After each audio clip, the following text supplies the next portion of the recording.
Dementia is a brain disorder in which there is a deterioration in memory, thinking, behaviour and the ability to perform everyday activities.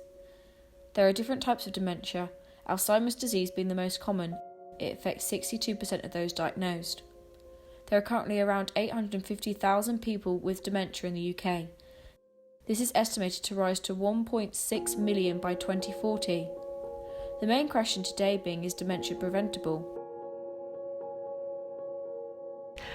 My dad, Brian Arnold, was born in 1938 and he married very young, married my mum, Hazel. My dad was a coach and lorry driver. When he was about 50 years old, I believe, he was driving a coach. Just as he arrived at the station, had a stroke. He fell out the coach and had a stroke, was rushed to hospital. So it's quite a big turnaround, big trauma in his life, really. In about 1990, though, however, my mum and my dad split up. My dad moved out and he moved in with another woman he was seeing and ended up divorcing my mum and marrying her and had 2 children with her. I started to notice in about 2016, I believe it was, he wasn't looking after himself. The house was dirty. He wasn't bothered about coming out. I offered to take him out places, but he still wasn't bothered. He didn't see his children at this point because his ex-wife now didn't want them to see him. When I used to go around there, he tried to make me cups of tea, didn't understand, he couldn't remember, and I thought, this is a bit strange now. He's starting to lose almost like his memory. He's forgetting things. I explained to the doctors what was happening, and then the doctor actually said he seems to be having some sort of memory loss, and he thought it was probably the onset of dementia. Asked him a few questions, like who was current Prime Minister, what his age was, who I was, how many children he had. He only could have managed to answer one question out of those, so he was referred again for some more memory tests. He laughed a lot, and it was almost like a nervous laugh because he didn't know what was going on. Eventually, after some time, I managed to get him into a home that actually helped people with dementia. One of the signs or the symptoms of it is that he was very aggressive, and he was very aggressive towards the staff. He was quite violent, actually, physically violent, which is unusual for him. One day he fell over in his bedroom and they rushed him to Bournemouth Hospital. It turned out he actually broke his hip. Eventually he was rushed to Poole Hospital to have the hip operation.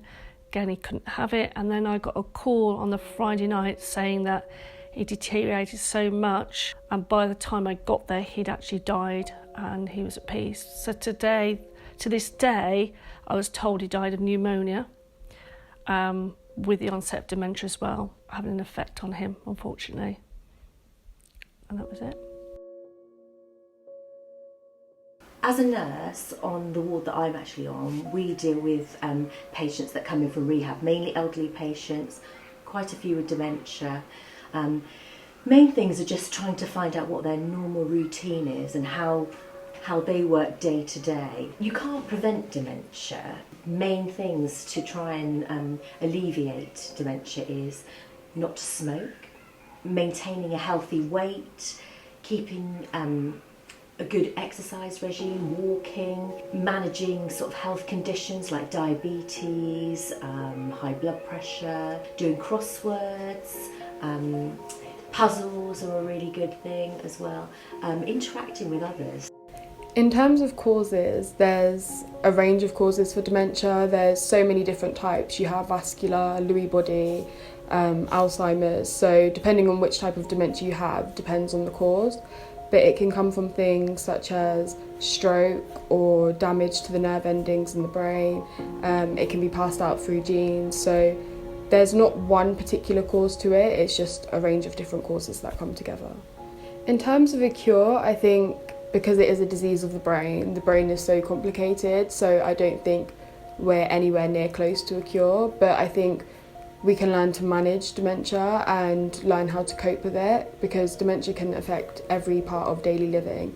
And I think instead of focusing on a cure, we can focus on how to manage daily living and help people who have dementia and help people who are family and friends of someone with dementia live comfortably.